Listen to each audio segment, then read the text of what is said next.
My name is Deanna Nemes. I am the mother of a 12-year-old daughter, Rosie, that has autism. Tell us about Rosie though before she was injured. Well, so that's really tough because she got the hepatitis B shot At birth. 1 day old. And then the next day, I brought her home from the hospital, and she had projectile diarrhea. That, I was first time. She's my first child, so it shot out. It ricocheted off my wrist and hit the wall, and I thought that was normal for babies, right? Because that was my very first experience. I thought, oh, this is what motherhood is.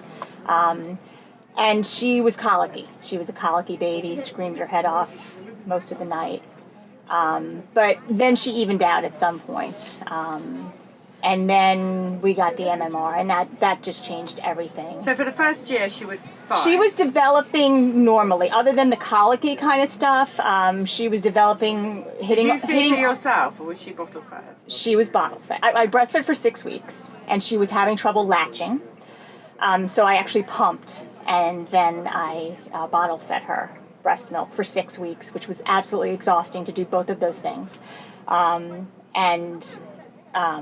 She was developing normally, though, as far as hitting her milestones. But she had all the baby vaccines. I was a great parent. I did everything I was told to do. So she went for every visit, right on time, right on schedule. And, she crawled at the right time, started walking at the right time, never pointed, never really started to speak. And then she got the MMR at 15 months. So before 15 months, you didn't have any words?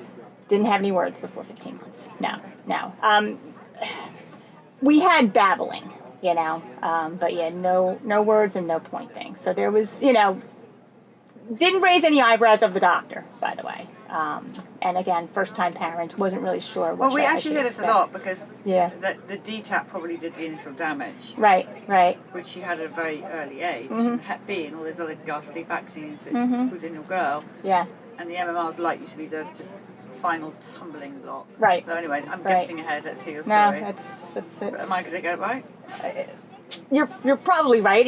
I'm thinking at the time, what was going on in my mind. She seemed to be developing fine, and I remember I was planting flowers in May around Mother's Day, and I said pretty, and she said pretty, and then a couple weeks later she went for the MMR shot, so she was 15 months.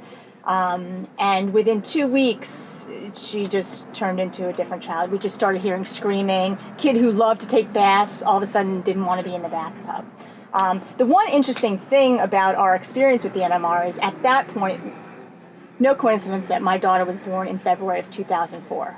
And that's when that report was released by the CDC.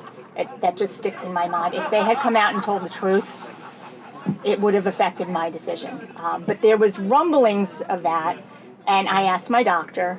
If they'd come out and told the truth, there would be no MMR. Mm-hmm.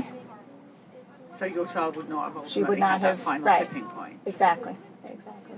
I had heard some of that, so I asked my doctor about it, and she, of course, told me, oh, no, they really haven't been able to prove that. And you listen to your instinct as a mom, and there was something in me saying, don't do this. So I had done minimal internet research at that point. There was no social media then, the way there is now. But I had asked for the packet insert.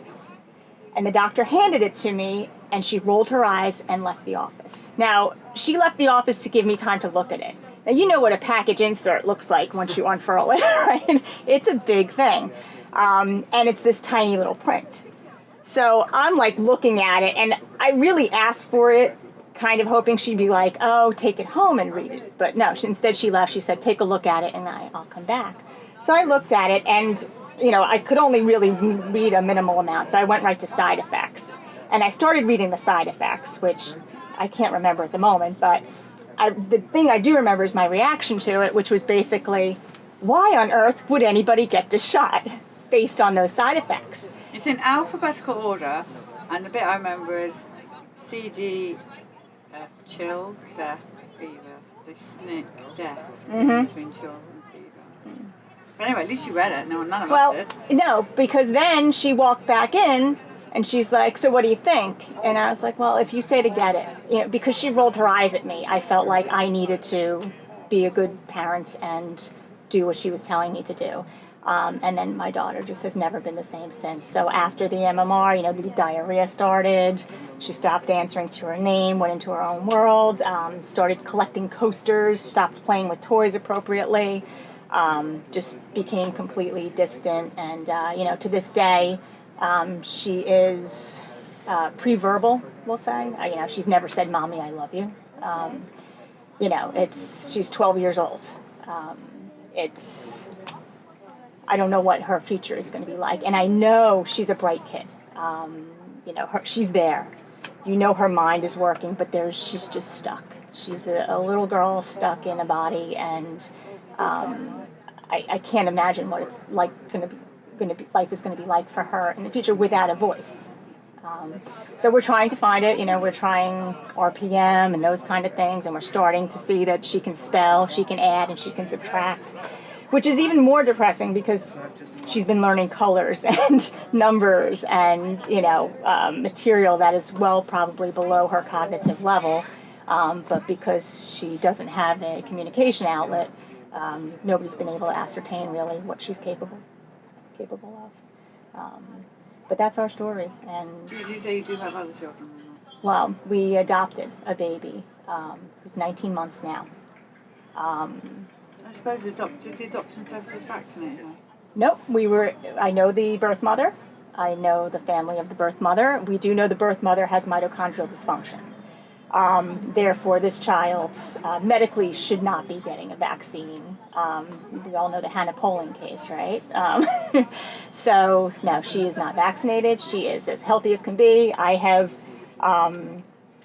done basically, if the CDC says to do it, I do the opposite. And she is happy, and she is healthy, and she is thriving, and she is just a joy. And it's, if I had had her first, I would have realized early on what had happened to my firstborn, but because I followed, and did what I was supposed to do, the first one was injured, and I really didn't understand what a healthy kid looked like. And I think a lot of parents this day don't know what a healthy kid looks like, and really they don't need to see a doctor all the time.